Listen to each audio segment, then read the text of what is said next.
everyone, welcome to the Horror Room. I'm Travis Bruce, and today we're doing another indie horror spotlight.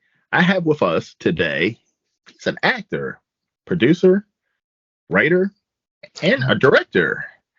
And he's actually in pre-production on a new film that's called Mystery of Emma Thorn. I have with us today my man, Gregory Blair. Gregory, welcome to the Horror Room. Thank you very much. Glad to be here. Man, it's a pleasure. It's a pleasure. So tell us a little bit about the mystery of Emma Thorn. Okay, well, it is, obviously a mystery, but also a drama. And it's about a beloved wife and mother who goes missing, and the husband and adult son who are left behind, who try to deal with that, and the detective who is enlisted to help hopefully find her. Oh, now how long did it take for you to come up with that concept? Because you were a writer as well, correct? Yes. Usually the concepts are something that come very quickly. I get an idea, and then it's a matter of just, does it excite me enough to want to run with it and start writing? And if the answer is yes, then I usually jump right in, and then depending on the type of script it is, I sort of let things kind of come to the surface and see what happens. I mean, for example, this film, when I got the original idea, I thought it was going to be a horror film, actually.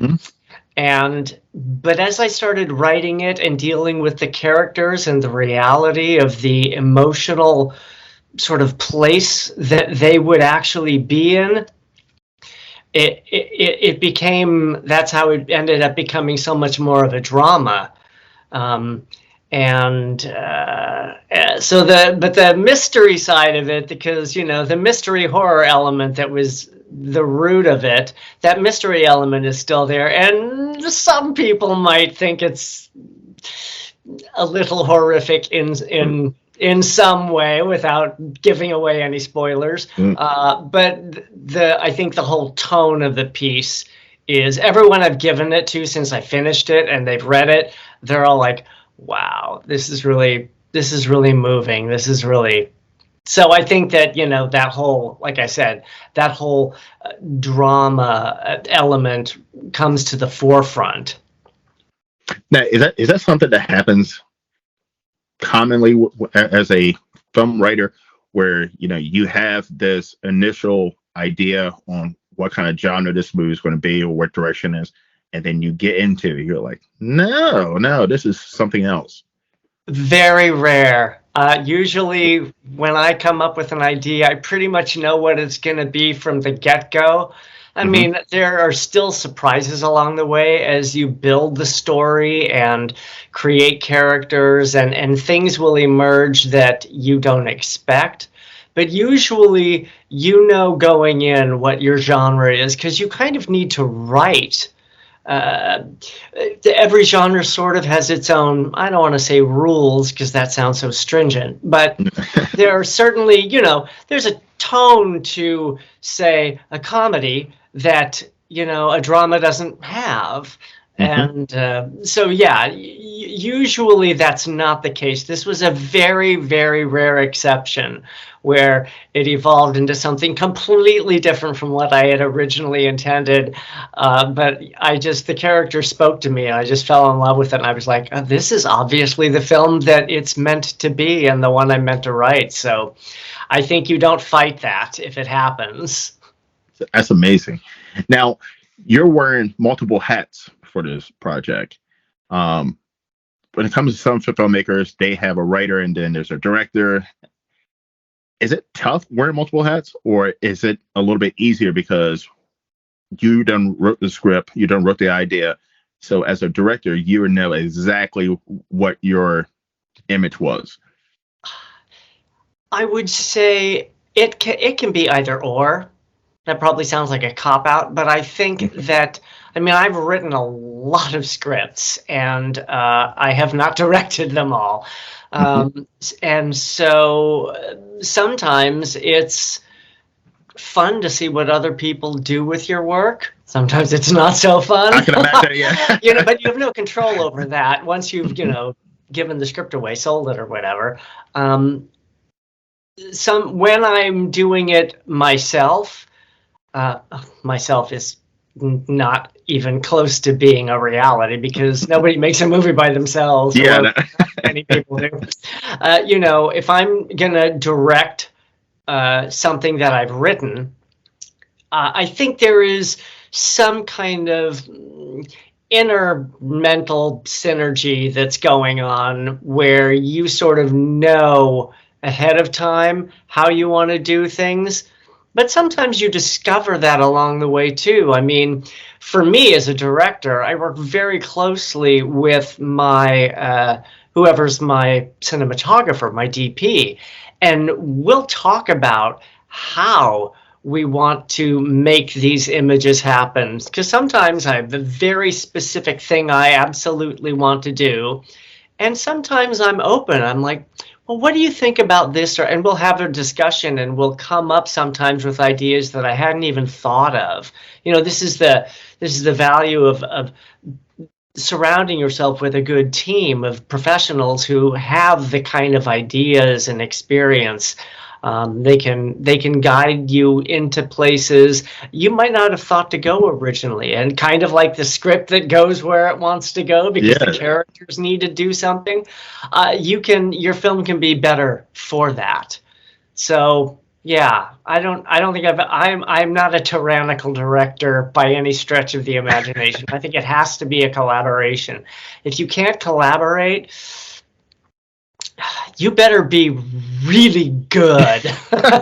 You know what I mean? And even then, I know there are some directors who they've got it and they operate in that way. And some of them make some great films, but some of their films, it's like, yeah, I don't know about that.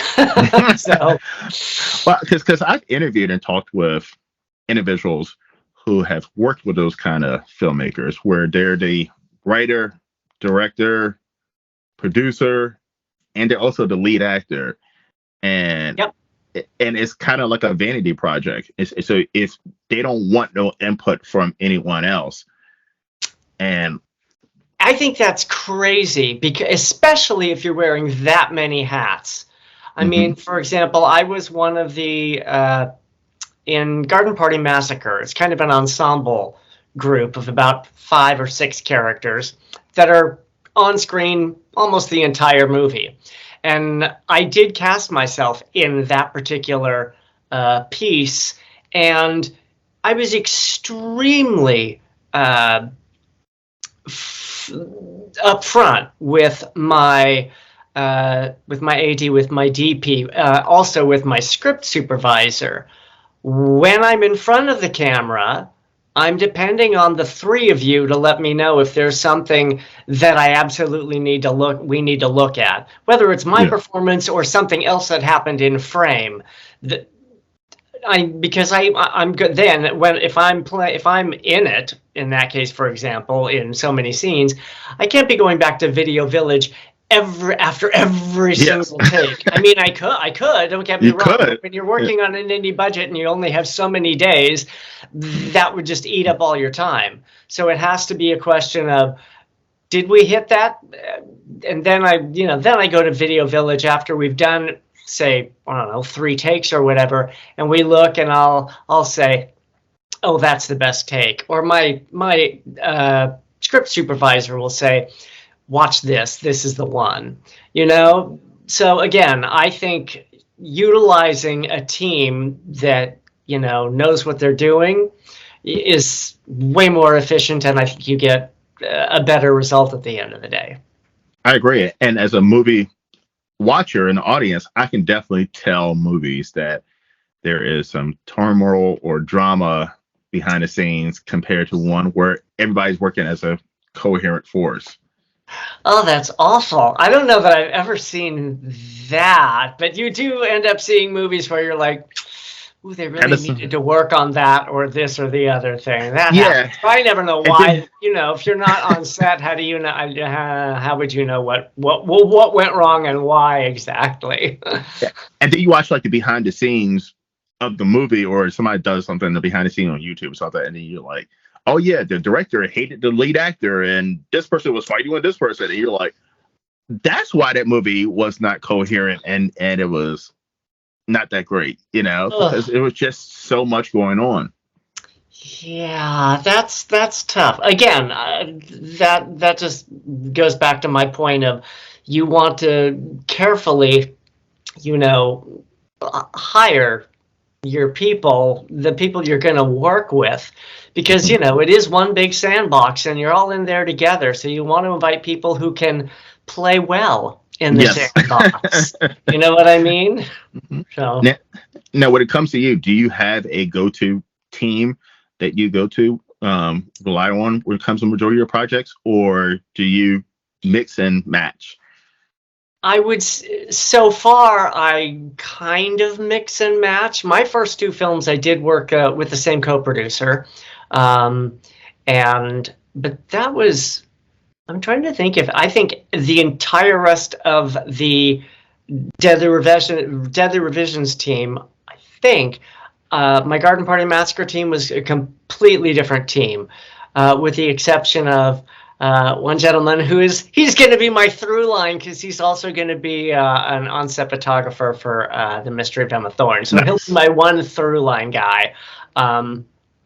But yeah, for me, yes, I have a core group of people that I would happily work with and use all the time, provided there are roles and things for them to do. I'm as far as actors go, there are lots. Obviously I know a lot of actors, and there are a lot of actors who could play a lot of roles. But sometimes somebody's a type and the script I've written doesn't really have a role for that. So Yeah. even if I wanted to hire them, it would be like, yeah, no, it's just not going to work. If I was writing a movie that took place in a men's prison, for example, probably would not be hiring too many women.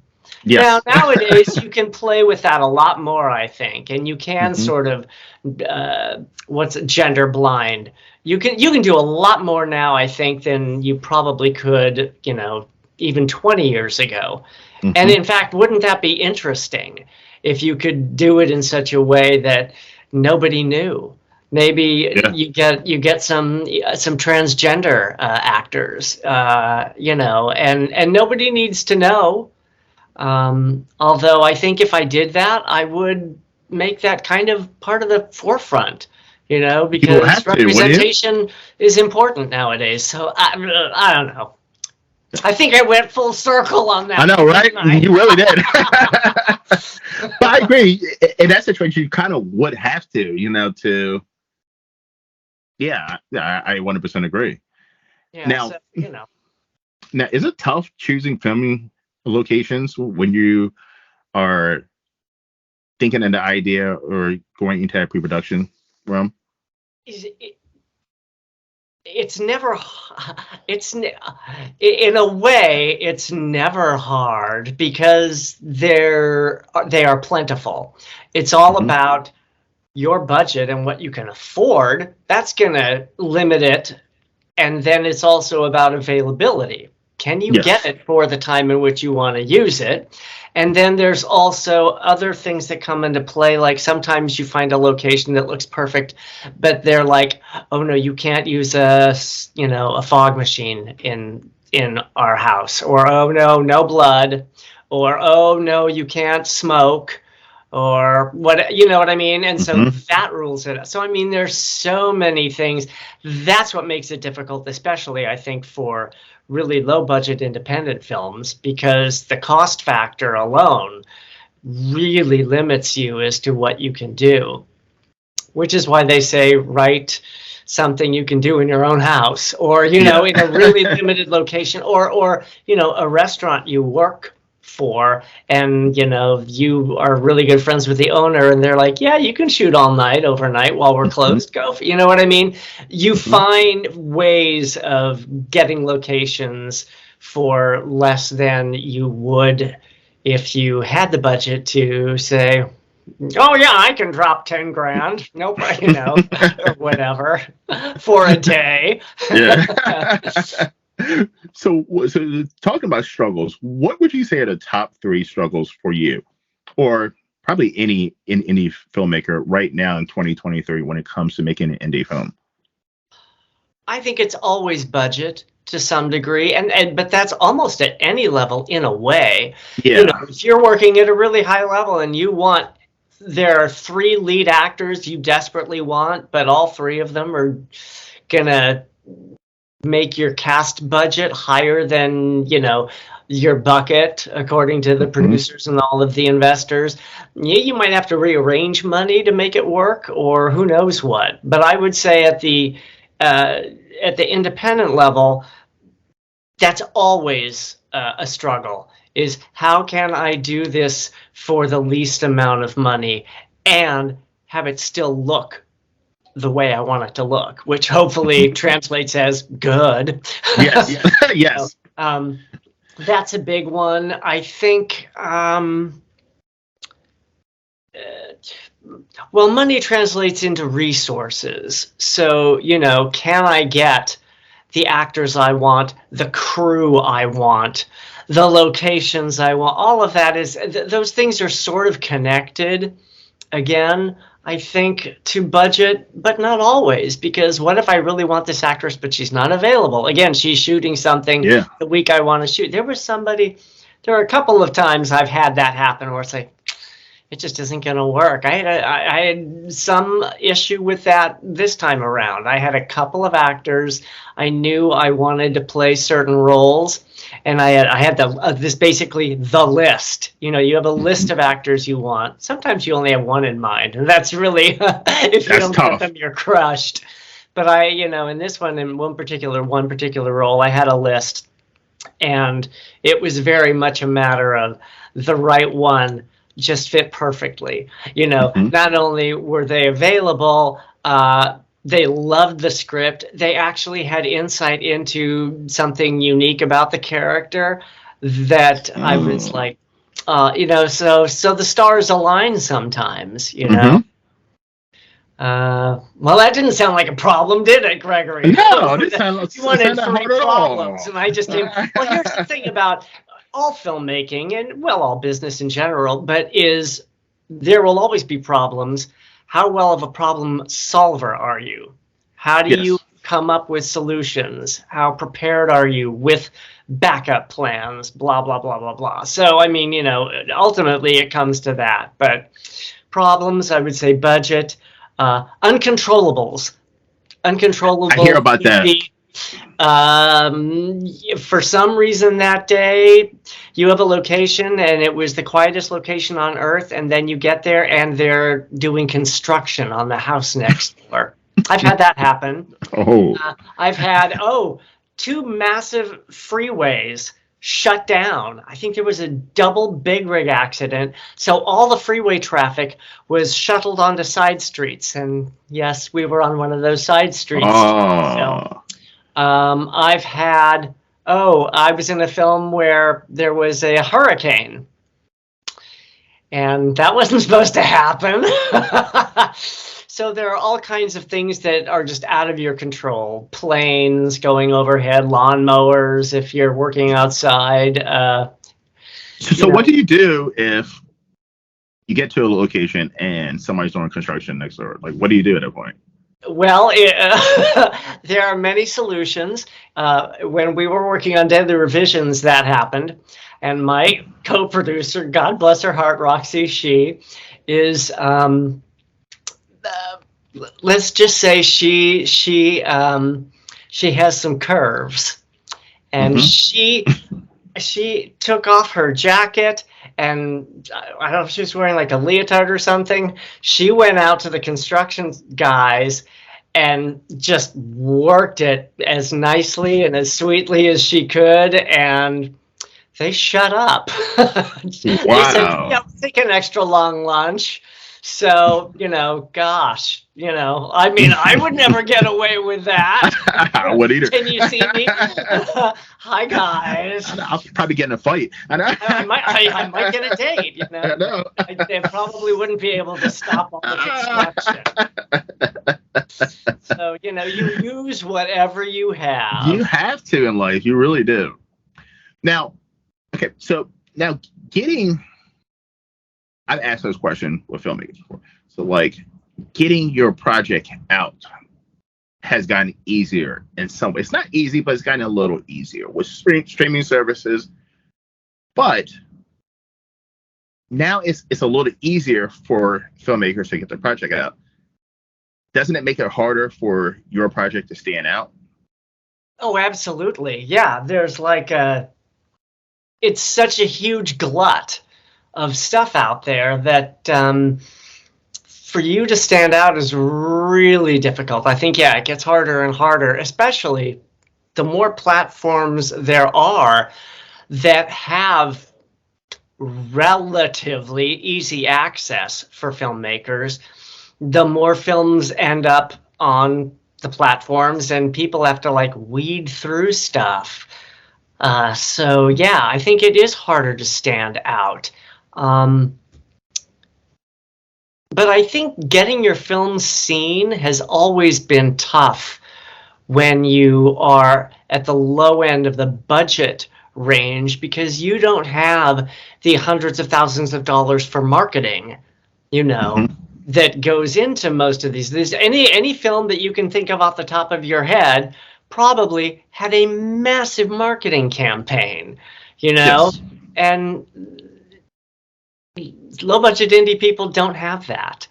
I mean, you try to always put aside X amount for whatever marketing plan you can afford, and that could be film festivals, it could be press releases.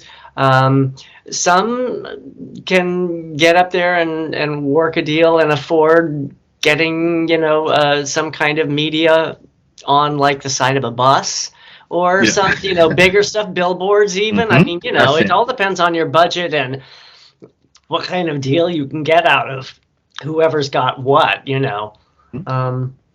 Favors are always good if you know somebody who's got a billboard. That is true. That is true. Right?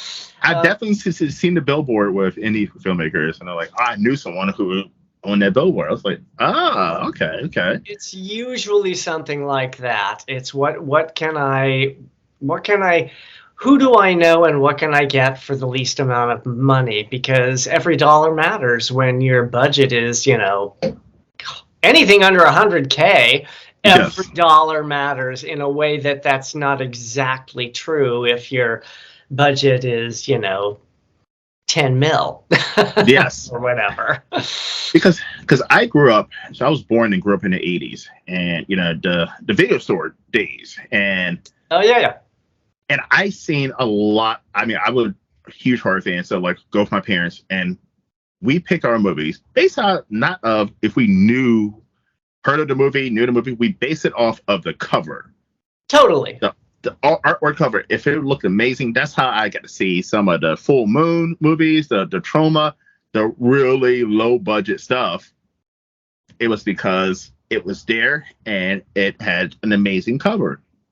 And that's a great thing, a great takeaway for anyone who's listening to this who makes films.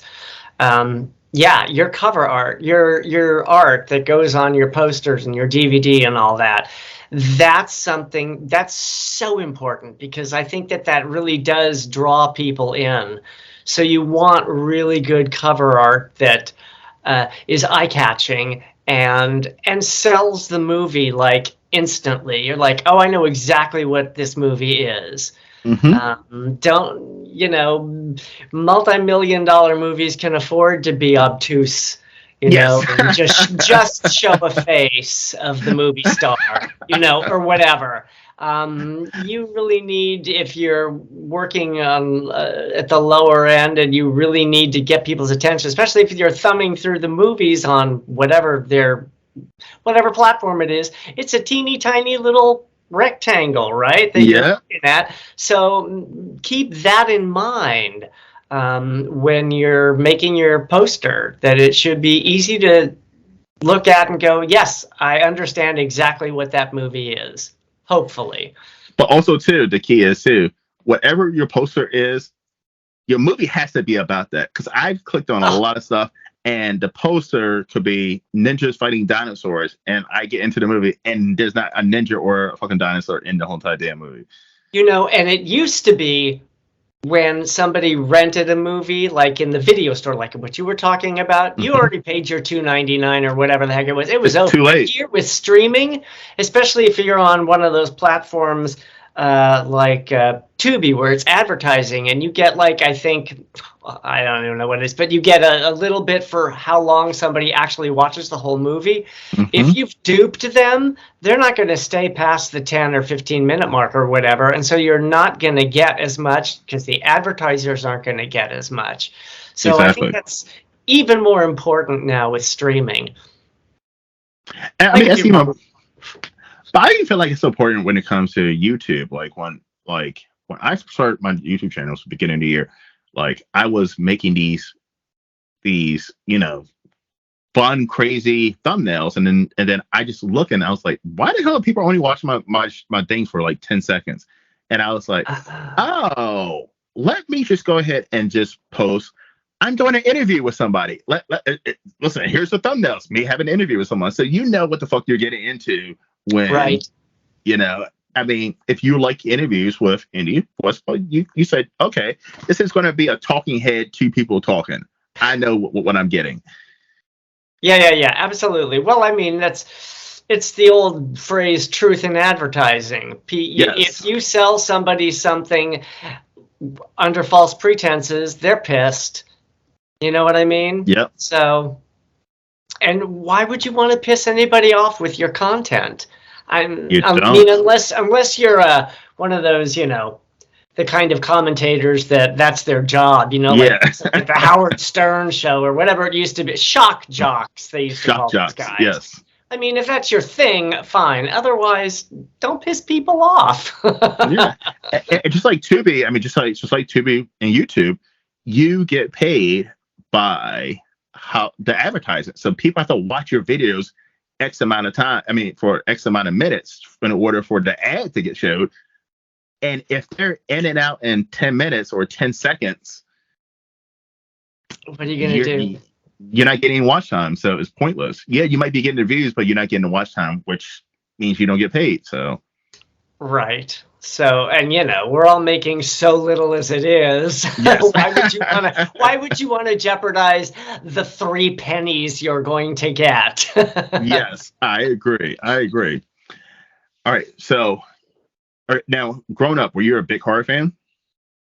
Yes. I've always been a horror fan. I think since, I don't know, when I used to watch them on TV when I was little, and sometimes they'd scare the crap out of me. I'd have to turn it off. But yeah. Now horror has different subgenres in the horror genre. Man, what is your favorite subgenre? Oh,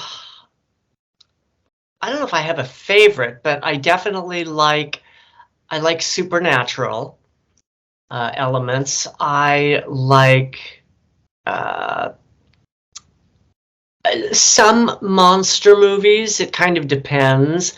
I mean, a lot of them sort of cross over. I mean, is Dracula a monster movie or is that supernatural?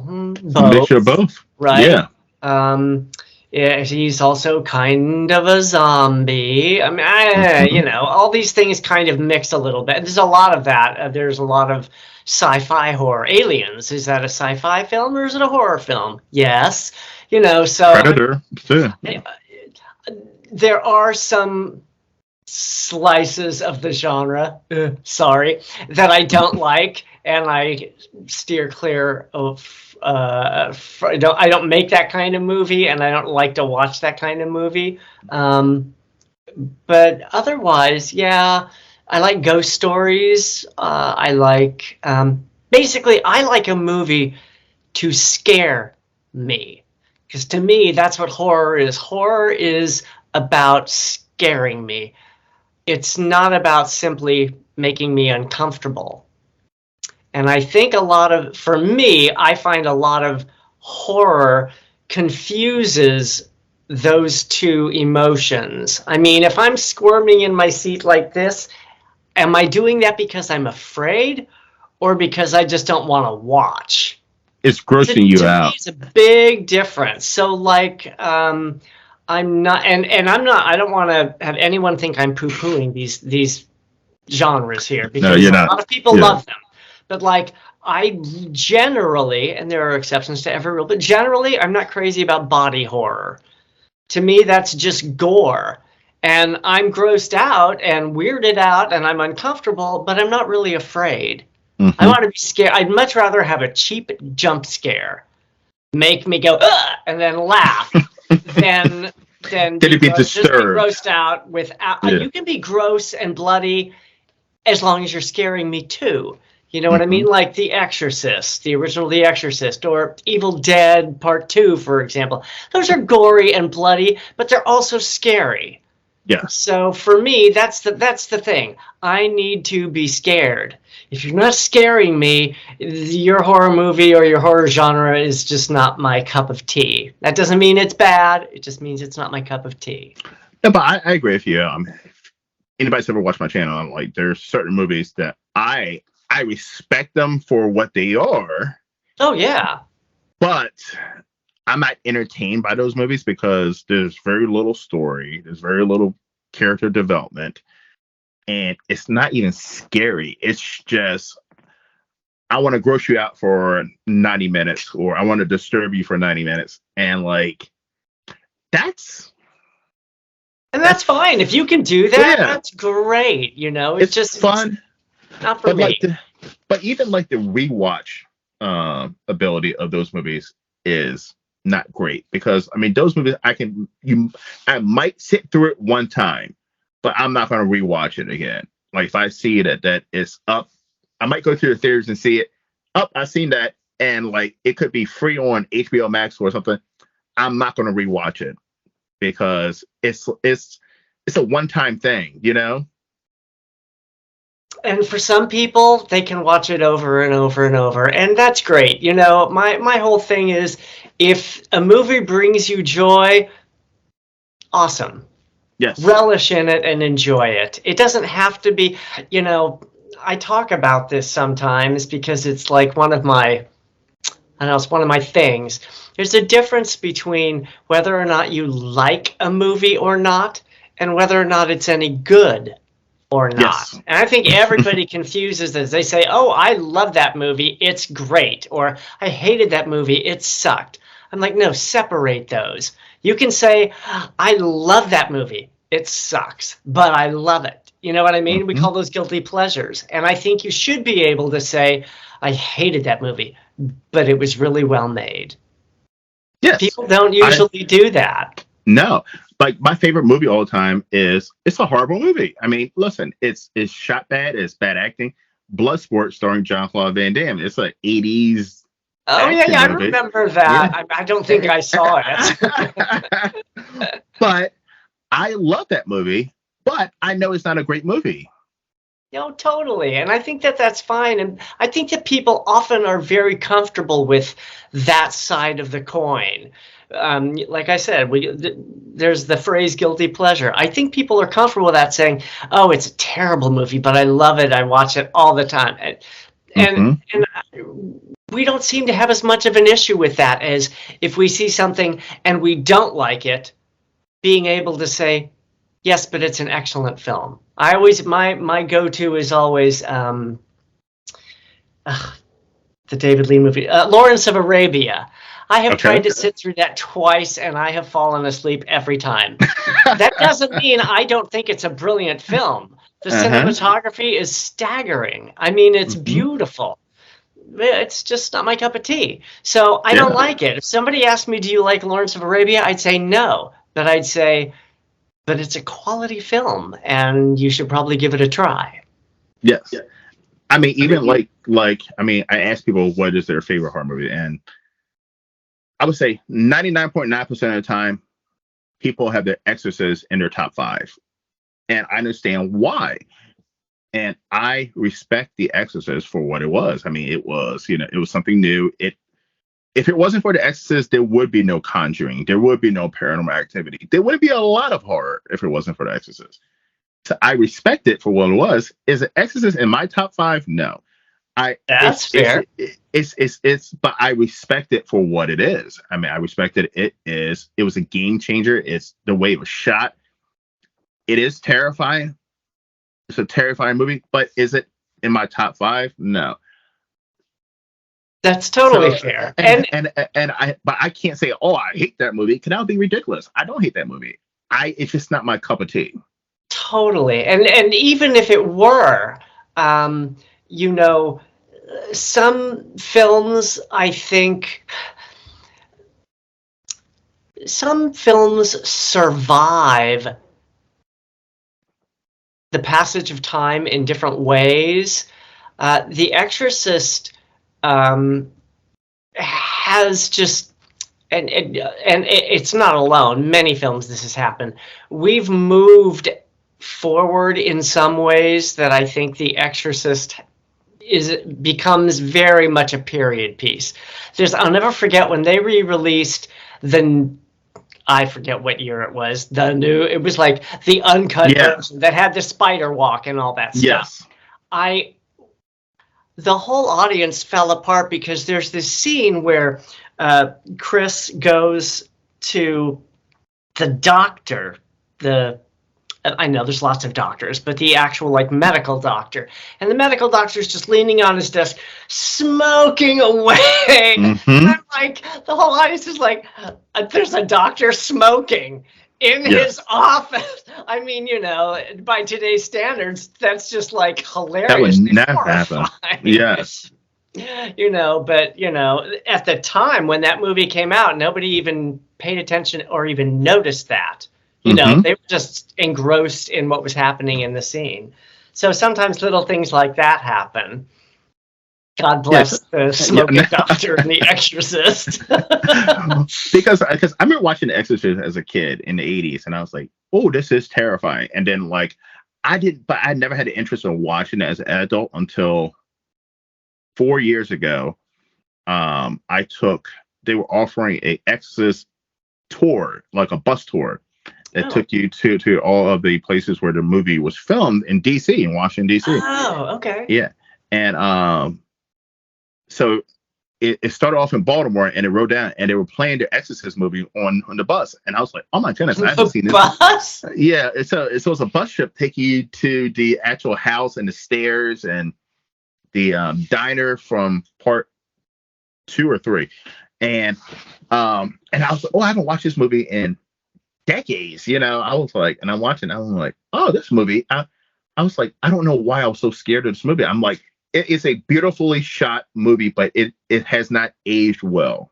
Also, I would say more than that, watching a movie on a bus, that's the wrong. I mean, you got to watch a horror movie at night in the dark with the sound up really loud. That's, watching it on a bus. How could anything be scary on a bus? All the noise and the light. But there was a lot of scary things on that bus that wasn't on that. Well, that's another story. But yeah, I mean, and then I think that's something I always try to tell people when they are talking about seeing films. We used to only be able to see them originally in movie theaters in the dark, right? And now people can watch them on a little tiny screen on their phone in broad daylight with their headphones on, getting interruptions, texting while they're doing it. Or it's like, if you're not paying attention to the movie in this kind of the milieu in which they're meant to be seen, you're cheating yourself of the experience, and B, you're never going to like it as much as you would if you would just put the phone away, turn the lights out, and focus and pay attention and watch it and enjoy it. And I'm a theater guy. I used to go to the theater once a week because I used to do movie reviews on my channel. So I was going to the theaters often, and I'm a movie theater guy. I rarely watch movies at home unless I'm watching a movie for someone who I'm interviewing. That's the only time I watch movies home. And I'm a theater guy. I like watching it in the theater. And the experience that you're talking about, I've had it happen many a times, but the most recent was Halloween Kills. That's the one before the last one. I saw that opening day in the movie theaters, and I was like, "Oh my god, this is the greatest thing I've ever seen in my life! Oh my goodness, Michael Myers is fucking people up right and left. Oh my god, this is amazing. This is the most amazing thing ever." And then I went home, and the motherfucker was on Peacock because it was streaming the same time. It was weird. It was streaming on Peacock for free the same time it was in theaters, which is, I don't understand why they decided to do that. They must have gotten a good deal of money for doing that. I guess. I don't know. Yeah. There's always a reason. But like the very next day, I was like, this movie is so fucking good. I am going to watch it now on Peacock. And I'm telling you, there were 30 minutes in the middle, I literally fast forward because I was like, this is, I'm like, in my mind, at the theater, I would give it a 5 out of 5. 100%. It would have gotten a 5 out of 5 every single time. When I got home and watched that was a 2 out of 5 movie at best.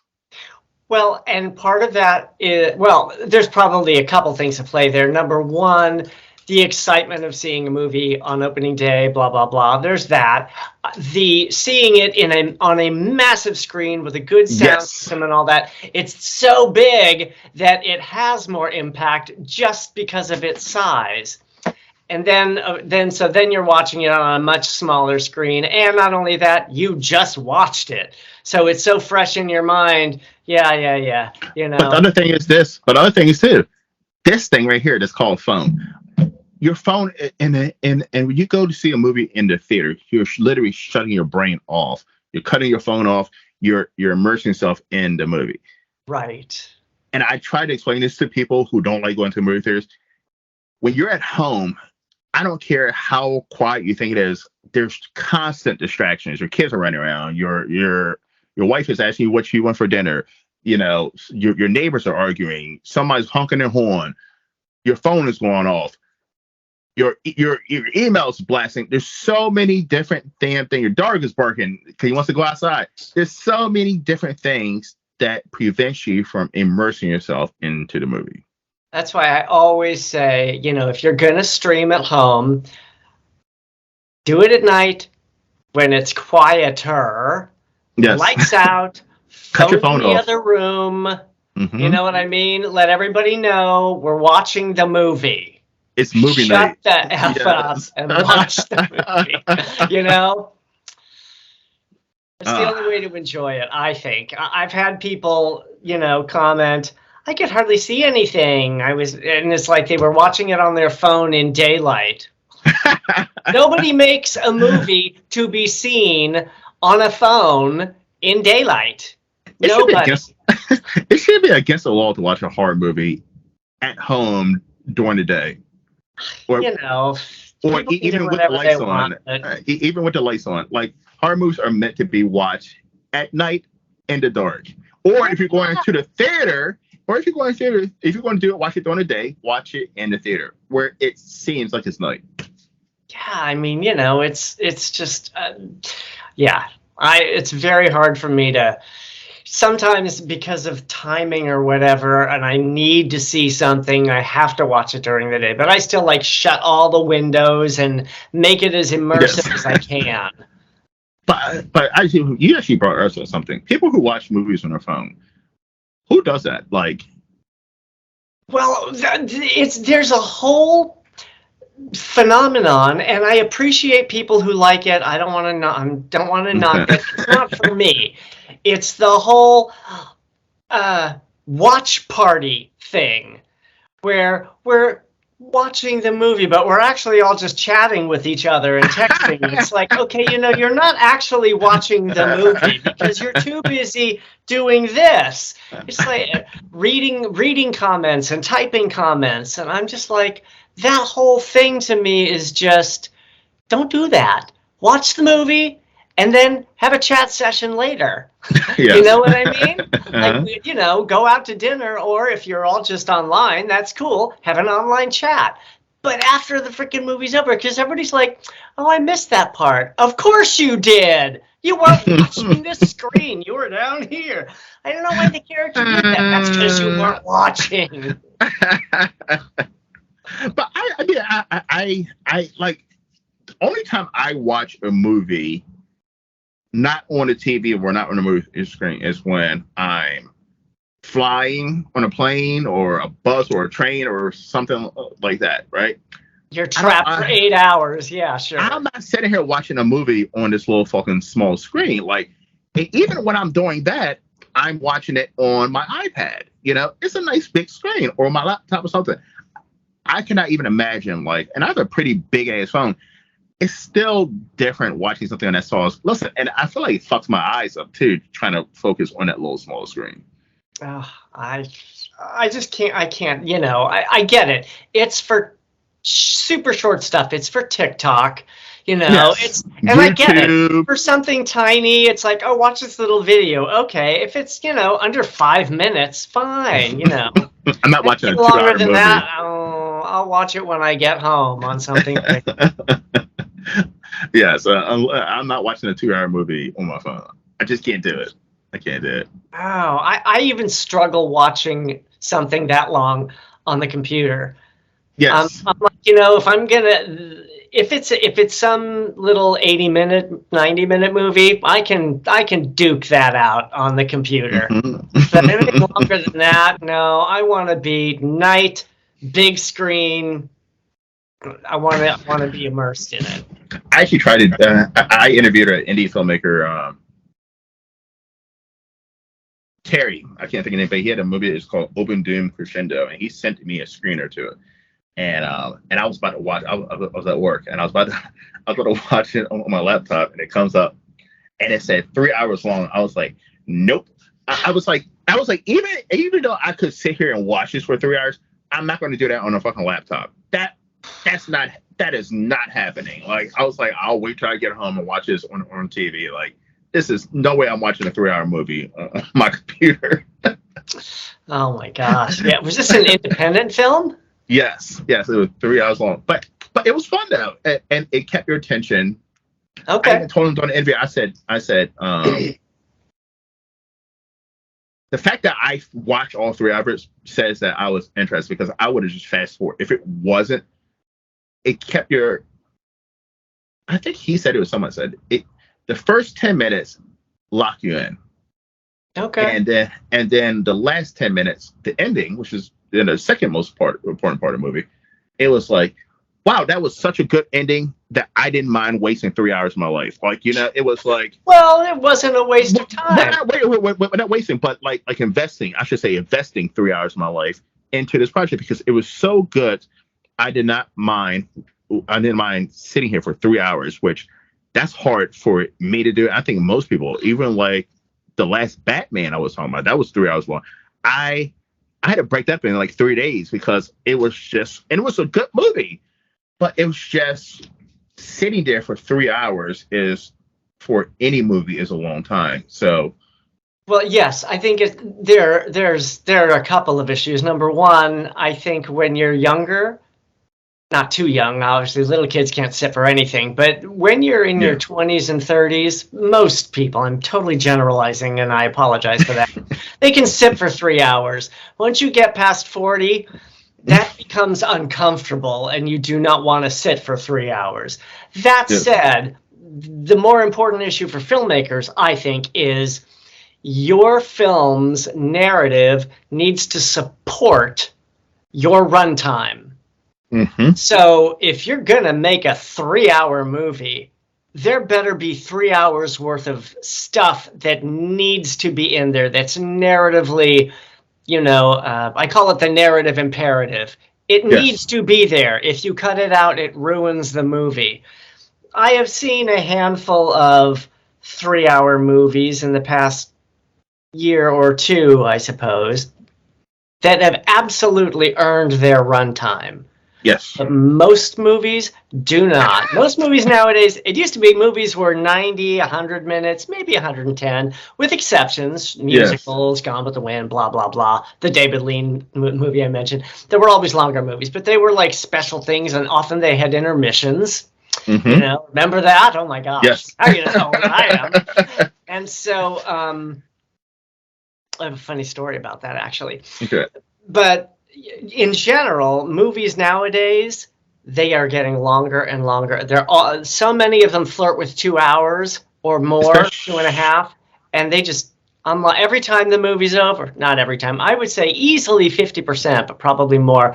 I turn to my other half and go, "Well, they could have cut 20 minutes out of that," because it's always true. Not always. It's so often true. So and the best example of that, and people will keep hearing me say something about this movie, and they're gonna think, "Boy, he must have really hate that one." I actually like this movie. I really did. I really like this movie, and that's Terrifier 2. And Terrifier 2 was 2.5 hours long. Uh, and it was so much better than the first one. I hated the first one. I really did hate the first one for so many different reasons. Personal reasons. I hated that movie. But the second one was leaps and bounds better. Great movie. But it was 2.5 hours long of the same thing. And like I was like, boy, they could have definitely nipped this down to like 90 minutes. And it would have it was a lot of filler kills in there. Like, I mean, I don't know if you saw Terrified 2, but they dragged certain kills on for 20 minutes. And I'm like, okay, this is overkill. This is, you know what I mean? Like I see that you're trying to fill time for this 2.5 hour, but this is you could have did the same movie in 90 minutes and it would have been as good, if not better. Sometimes I think certainly with sequels, the whole reason sequels happen is because people want more. And so sometimes that translates into longer movies. A lot of times sequels are longer. Mm-hmm. And I appreciate, this is in general, this is not about Terrifier 2 because I haven't seen it. All my friends are going to be like, "Oh, you haven't seen it. What's wrong with you?" But in general, I think that's just something that happens, is give them more. If they liked it, give them more. But I would go back to, for me, it's the same whether it's a sequel or not. Do you support your runtime? And for you, the answer is no. And that's fair. And there doesn't have to be necessarily, there's no hard and fast rule to that. Just like some people like this movie and some people hate this movie, it doesn't make it necessarily good or bad based on whether you like it or not, or based on whether you think it earns its runtime or not. It is what it is. It's a personal thing. I have friends, they're like, "Oh, the longer the movie, the better." And I know one guy in particular. He'll know who he is if he watches this. He's like, "The shorter the movie, the better." And I'm like, I'm like Goldilocks. As long as it's got to be just right. There are some 3-hour movies that are just right, and there are some 70-something minutes that are just right. So, but that's just right for me. You know what I mean? Some people. But that must be tough for a filmmaker. I've never made a film, and I respect filmmakers, but it must be tough to find that sweet spot which is you give them enough without beating them over the head, but you also don't make it too damn short where they're missing key portions of, you know what I mean? Yeah. For me, it's all about what ultimately is important. Like I just did Deadly Revisions. I did about 10 years ago, and we just released what they're calling the director's cut. That's just came out, and it's actually 4 minutes shorter than the original run. All the things that I did to it, there were so many things I wanted to do to the movie after, because that was my first film. So I think I've learned a lot since then, and some things I could do to the film, and some things I couldn't. But one of the things I knew I wanted to do was just these little moments that I'm like, as a director now, I would never do. Tiny stuff, but so I was only really cutting seconds from scenes, but there were enough scenes that I cut stuff that, yeah, it's about 4 minutes shorter, but it's way better film, I think. Okay, I'm biased, but for those cuts and all of the other little enhancements that I made along the way, I think that the director's cut is far better than the original, even though it's only 4 minutes difference. Garden Party Massacre is very short. I think it's not even 80 minutes, but it tells the whole story. It's a very fast-paced farce, It's like, how that 10 minutes, what is it, like that 5 or 10 minutes in Clue where they're all like running around from room to room to room to room? It's like a whole movie of that practically. So, that would be exhausting for 2.5 hours. Yes. So, I think it's appropriate. Emma Thorn, we'll see. I think Emma Thorn is probably going to be I'm thinking about 90 minutes. Okay. And I think that's about my favorite runtime, if I were to just pay, is like anywhere between 90 and 110. Anything over 110, I'm thinking probably could have used some better editing. Yeah. Now, and that's not always true. Those two Avenger movies that are like part 1 and part 2 with the snap. Those are both like 3 hours long, and I was not bored for a minute. So again, if your movie is supporting there are a million characters and there's so many plot lines. If your film supports that weight, great. But if it's just your typical movie, don't do that. But do you think that I still got one last question. Do you think that the Marvel movies, because that's what I was thinking in my head, do you think the Marvel movies, because the Marvel movies, it was the first Spider-Man movie, they were pushing the longer duration in movies, 2 hours plus. And after that, you started noticing more and more movies outside of the Marvel try to do the same thing. Do you think that was because of the Marvel movies? Filmmakers was like, oh my goodness, people don't mind watching a movie 3 hours because, they watch Spider-Man or Captain America or something like that. So I can make this 2.5, 3 hour movie that probably should be 90 minutes. No, I don't. Well, I'm going to say no on 2 counts. I think that the movies getting longer has sort of been happening for a long time. Maybe for a variety of reasons. One of them being back in the day, again, I'm so old, you used to go see double bills because they were 2 90-minute movies and you got a break in the middle to go to the bathroom, get some food, whatever. And then you'd come back for the next 90-minute movie. So it was a total of like 3 hours that you spent at the movie theaters, but with a break. I think, do you hardly ever see double bills anymore? If you go to the movie, you're only seeing one movie. I think there was sort of this feeling that we have to make sure it's worth it to the people. I think that was part of what probably, and this is pure conjecture, so, don't quote me. I think that might have been part of what made movies start to be longer, to make people feel like they got their money's worth. Which is ridiculous to me. If it's a good movie, it's a good movie. Again, it doesn't matter if it's 70 minutes or 700 minutes. It's all about the quality, not the quantity. Yes, certainly Marvel was pushing longer films, but again, I think some of them supported that and some of them didn't. There are some of the Marvel movies I'm like, that could have been half an hour shorter, So, but I think I think of that a lot of movies. I don't think it's a genre thing at all. I think it's just movies in general. And, again, if your movie's narrative supports a longer runtime, by all means do it. But don't make your movie long just because you think that will add a sense of import to it or something, I, because it doesn't. I don't think I that agree. fools anybody. If people are bored, they're bored. 100%. And like, so I live in Baltimore, and we have one of the few drive-in movie theaters in the country, right? Wow, And okay. and it does the triple bill. So it Oh, wow.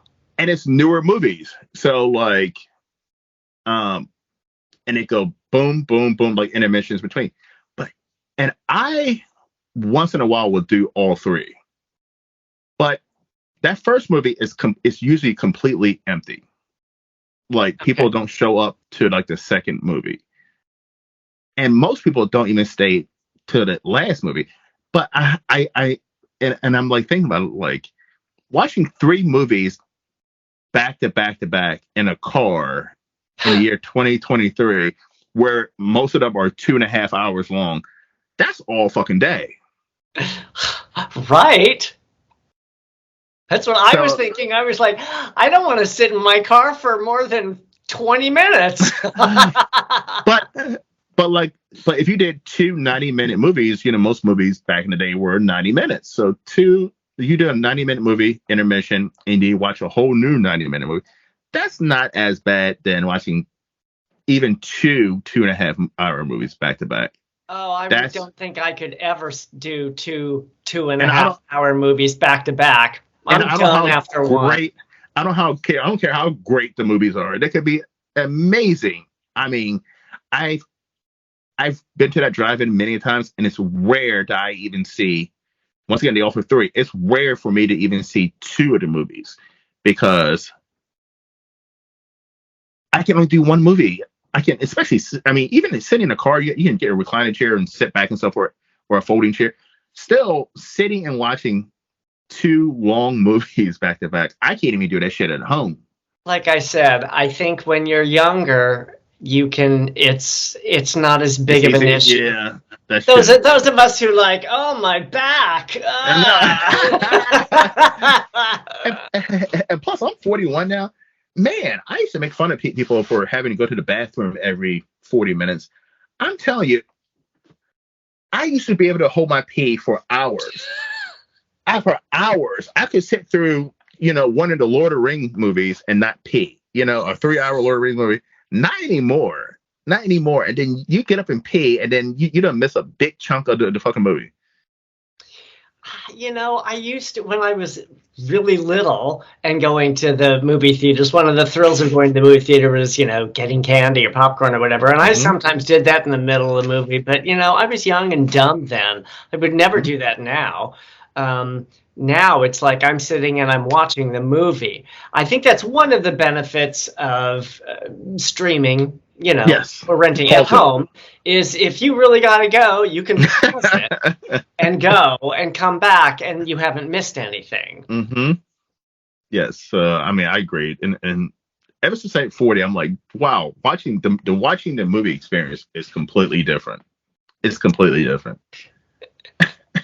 Yes, our Yes. bodies are wonderful, magical things, aren't they? Sad. Anybody who's in their 20s and 30s, it's gonna be your turn soon. Oh, don't threaten them with a good time. I know, right? It's a blast. Gregory, where can everyone find you, my friend? Oh, I'm kind of everywhere. I'm on Facebook. I'm on Twitter, X, whatever they're calling it this week. I'm on Instagram. I'm on IMDb. The easiest thing is for people to just go to my main website. It's www.gregoryblair.info, because it's like a link tree, basically. You can find links to everything, movies, anything you want practically that I can think of should be there. So yeah, that's probably the easiest thing, is to just go to gregoryblair.info, and then link to whatever you're interested in. Isn't it amazing now with Linktree and stuff like that? You can, instead of giving people your website, your email, and your Facebook and all this, it's just here, have this and everything. Boom. Yeah, Amazing. I think I created that website before Linktree became a thing. Because most people now just use a Linktree, but it's kind of the same thing. So I don't have a Linktree because I have what I have. Yep. It just makes life so much easier. Totally. Well, all right, Gregory, it's been an absolute pleasure having you on, man. Listen, it's been fun. It's been absolutely fun. Thank you, Atai, for lining us up. But listen, when Mystery of Emma Thorn comes out, please come back on. So after I see it, we can talk about it.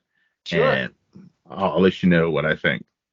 Okay. Wow, that gives me incentive to make it 3 hours long. No, I'm kidding. No, if it's 3 hours, once again, if it's 3 hours long and it is entertaining, listen, I would sit there and watch. Let me stop lying. I'll watch anything. 3 hours is my cutoff point. I'll watch if it's a really good movie. I watch. What is the one with I watched The Irishman straight through. Isn't that what it's called? There is Robert a De film called The Niro. Irishman. Is that? It came out a couple. And it had Joe Pesci, Robert De Niro. Anyway, That sounds right. Oh, I didn't see it. That movie's 3 hours long. I sat through and watched the whole entire thing in 3 hours. Open Crescendo Doom. I watched that 3 hours all the way through. Batman. Batman was a great movie. It was a good movie. I couldn't sit through that for 3 hours. Which Batman? The last one with Oh, I didn't see the last one. Did I? Wait a minute. Who Robert was the Pattinson was in it, and Lenny Kravitz's daughter played. Yes, Catwoman. I did see that. Was that The Dark Knight? No, it was called The Batman. The Batman. Did we see The Batman? Robert Pattinson, for some reason, sounds familiar, though. I mean, not that I don't know who he is, but what was it about? If you say The Batman, I'll kill you. Well, it kind of showed more of the detective style Batman. So he was more of a detective more than he was still crime fighting Batman, but he was more the detective. So, like, he was looking for clues, and the Riddler was the character, the villain, and he was more. It was more detective style Batman than action packed Batman. I have a feeling that we saw that. It was not memorable to me, obviously. Don't tell Robert. It wasn't No, I bad. thought he was good. I remember thinking he was he good. was a great and Batman. It was visually, all those Batman, not all, but many of those Batman films are they're just too dark and dreary for me. Yes. It's like every scene is at night, and it's like I'm watching it at night. I'm already tired. I need some daylight to wake me up. I don't know. And that's what was happening with me. Like, I was falling asleep doing it, and it wasn't because it was a boring movie. It was just. But some people say they liked it for that. It was just a lot of slow pacing for 3 hours. Dark. I remember it was dark and slow because I don't mind slow. A good slow burn, or whatever. I don't have a problem with that. But not for 3 hours though. I can't do a 3 hours. Well, again, that's my point. A slow, dark movie for 90 minutes. Yes. I could be awake for that. If it's 3 hours, maybe not. Maybe it's just because I'm old. I don't know. And maybe because I'm old too, but it took me 3 days to watch that one movie. And I enjoyed the movie. We're very sorry to the makers of The Batman. We mean no disrespect. It wasn't a bad movie, but like... No, not at all. But even Wakanda Forever was a great movie. But I did not see that one in the theaters because I saw it was 3 hours long. I was like, I can't do 3 hour movies. And it's just like 3 hours scares the shit out of me when it comes to a movie now. You should see your bladder. It scares the shit out of me. If I see a 3 hour movie, I'm like, oh shit. Because when Terry sent me his movie over and I popped it on my, and I saw 3 hours, I told him, I was like, oh shit. 3 hours. I'm like, 3 hours at that point, you're making a commitment. You know what I mean? You are. It's like You're making you a really commitment. you think your film is worth my sitting here for 3 hours? All I'm I can say, son, is you best be right.